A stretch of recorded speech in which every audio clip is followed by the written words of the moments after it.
Hi, guys. So about 2 years ago, my husband, my son, and I moved from one of the largest urban centers in the world to here, in Vermont. Brooklyn, New York was our home for 11 years. Talk about a culture shock. Taxis became cows, skyscrapers became barns, and you could occasionally catch the whiff of manure in the wind. Actually, that kind of made me feel like I was still in New York. It was comforting.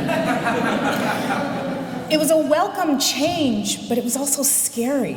What am I doing here? I'm not rural. I don't have a green thumb.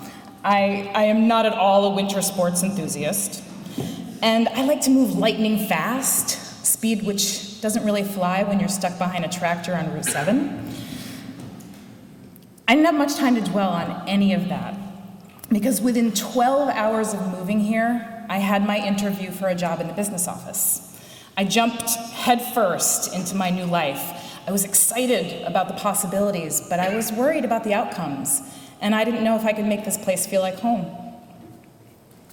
Home has always been an elusive concept for me, because I moved around a lot throughout my life, and I didn't have what most would consider a traditional upbringing. What I found here at Bennington is a community of support invested in making me feel at home. And it's helped ease me into this next chapter. I've been heartily welcomed by staff members who normally would not have any reason to interact with me. And I've been offered a much-needed hand when I didn't have the courage to ask for help. My colleagues in the business office, especially. Earlier this year, I had a traumatic health scare, and during all that, my grandmother, who had raised me from age 4 to age 11, passed away. It's been a tough year. And the support and understanding of my fellow staff members has been instrumental in helping keep me grounded. I've gotten support even when I'm off campus, expressing my creative self in local community theater productions. Several of my colleagues recently traveled long distances to watch me perform. Thank you. It's no small thing, and it's made me feel like I'm part of this community. We spend 40 hours a week or more here on this campus with each other and with you. Every interaction matters. I've had the privilege of working at 4 different educational institutions over the past 14 years. And one thing I've noticed across the landscape of higher education, no matter the size of the school, is that the staff with whom I've worked all have major skill sets that could easily be applied to any other type of business. But they've chosen higher education. Your new educational support network is comprised of musicians, actors, yoga instructors, carpenters, snowboarders, activists, beekeepers, parents and grandparents. We all have rich lives outside of this institution, and we bring that experience with us every day we come to campus. I believe we have chosen higher education because we see it as a noble cause. We're here to make sure you have everything you need to realize your life's work. I have a BFA in performance, and yet I'm not making a living as an actress or a singer. At times, that's made me feel like I've failed.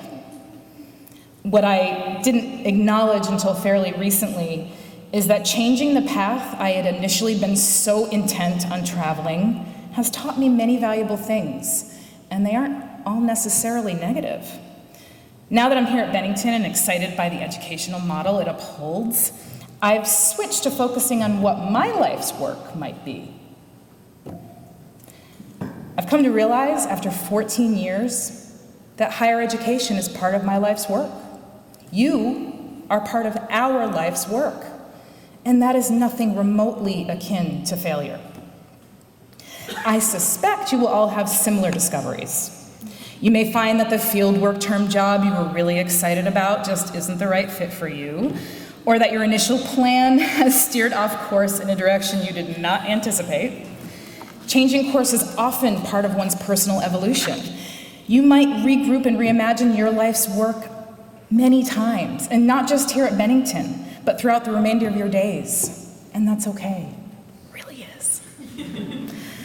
When I leave my 3.5-year-old son each weekday to come here, it's with some bittersweetness. I think working parents can understand what I mean. It can be heartbreaking.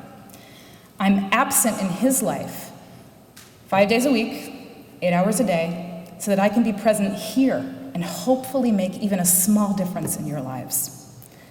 And it's not about income, although I very much need one. It's not about keeping busy, although I very much want to. It's about being in the service of education. I would not be on this path, in this place, and I certainly wouldn't leave my son every day if I didn't think that helping you all get an education had purpose and meaning. And I'm not unique here in that sentiment. Ironically, you may never have a need to come visit me in the business office during your time here, but I want you to know that regardless, I'm rooting for you every day. We all are. Welcome to Bennington.